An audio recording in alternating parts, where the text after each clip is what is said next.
علامہ کمیل مہدوی صاحب، اور علامہ کمیل مہدوی صاحب کی آج یہ آخری نشست ہے شان رمضان 2024 کی ہمارے ساتھ، پھر ان کا سفر ہے، تو آج آخری نشست ہے، تو اتباع سے دعا. آپ زیارات پہ جا رہے ہیں، نجف و کربلا جا رہے ہیں ماشاءاللہ. جی انشاءاللہ. کیا کہنے دعاؤں میں یاد رکھیے گا انشاءاللہ. اور آپ یہ دیکھیے شان رمضان کی خوبصورتی. یہ تو آپ جو کچھ دیکھتے ہیں وہ سیٹ پہ دیکھتے ہیں. میں شاہد ہوں کہ جب اب سیگمنٹ سے پہلے مفتی عامر صاحب اصرار کرتے رہے کمیل بھائی صاحب سے کہ نہیں آپ یہاں بیٹھیے، آپ کا لاسٹ ڈے، اور کمیل صاحب کہتے رہے نہیں میں آپ. تو الحمدللہ یہ ایک تو میں ہمیشہ کہتا ہوں کہ شان رمضان میں یہ جو ماحول ہے بھائی چارے کا، یہ آف ایئر جو ہے وہ آن ایئر سے کئی گنا زیادہ ہو سکتا ہے، اور ہے اس سے کم نہیں ہے قطعی طور پر، اس سے زیادہ ہی ہے آن ایئر سے زیادہ. ہم جب بیٹھتے ہیں نا، ہاں یقین کریں کہ رمضان میں آپس میں اتنی علمی گفتگو ہوتی واہ ہے واہ واہ واہ، کہ آپ سوچ نہیں سکتے. سبحان اللہ سبحان اللہ. کیا کہنا ہے، اللہ تعالیٰ اس ماحول کو.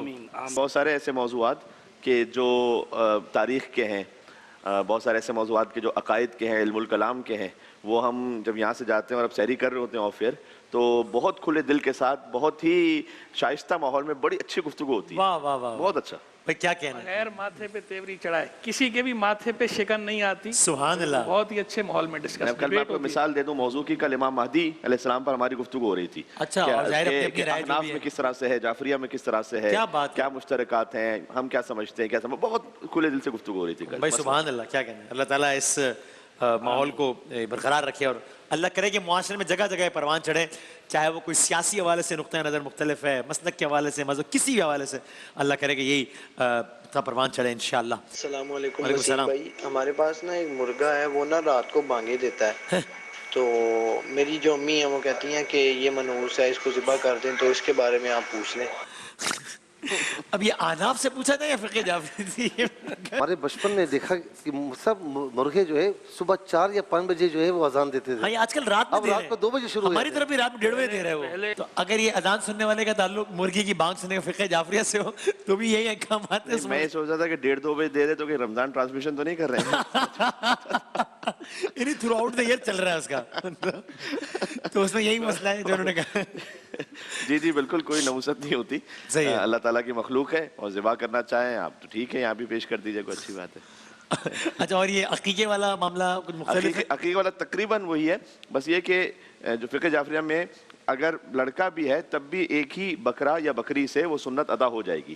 2 کرنا ضروری نہیں عقیقے کے لیے. اچھا، ہمارے یہاں بھی ضروری نہیں ہے. اچھا، 2 سنت ہے، اگر ایک کی گنجائش ہے 1 کر لیں. صحیح، ٹھیک ہے. اور عقیقے میں یہ گنجائش ضرور ہے کہ جیسے مفتی صاحب نے کہا کہ 2 کر لیں یا 3 کر لیں، لیکن سنت ایک سے ہی ادا ہو سکتی ہے، اور لڑکی میں بھی ایک ہی سے ادا ہو سکتی ہے.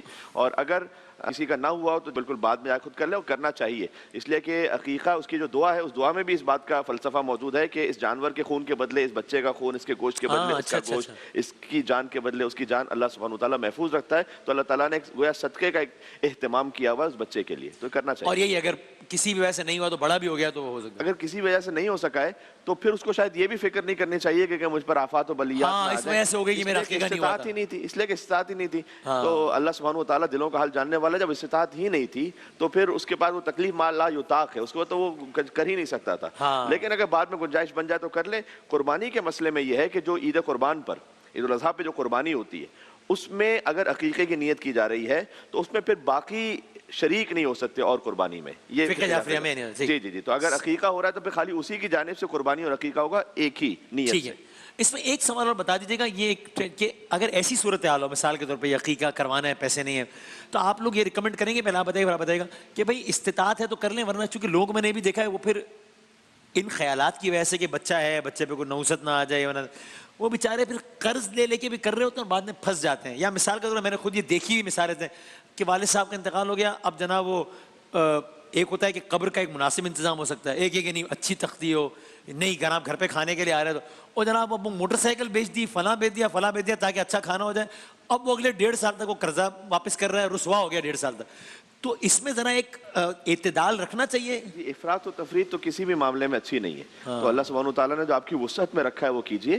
اور بعض دفعہ ہوتا ہے کہ دنیا کو دکھانے یا منہ بند کروانے کے لیے بہت سے لوگ یہ کام کر رہے ہوتے ہیں کہ فلاں کیا کہے گا، تو فلاں کیا کہے گا. اگر اس خاطر ہے تو پھر دنیا کیا کہے گی تو آپ کچھ بھی کر لیجئے. وہ گدھے والی مثال ہے کہ باپ بیٹھے یا بیٹا بیٹھے یا دونوں بیٹھے یا دونوں نہ بیٹھے، تو کچھ نہ کچھ تو دنیا کہے گی. تو آپ دنیا کے لیے نہ کریں. ہاں بینی و بین اللہ، اپنے اور اللہ کے درمیان یہ سوچیں کہ میری جو استطاعت اور قوت ہے میں اس کے مطابق ادا کر رہا ہوں، باقی اللہ سبحانہ وتعالیٰ ارحم الراحمین ہے. صحیح، بالکل.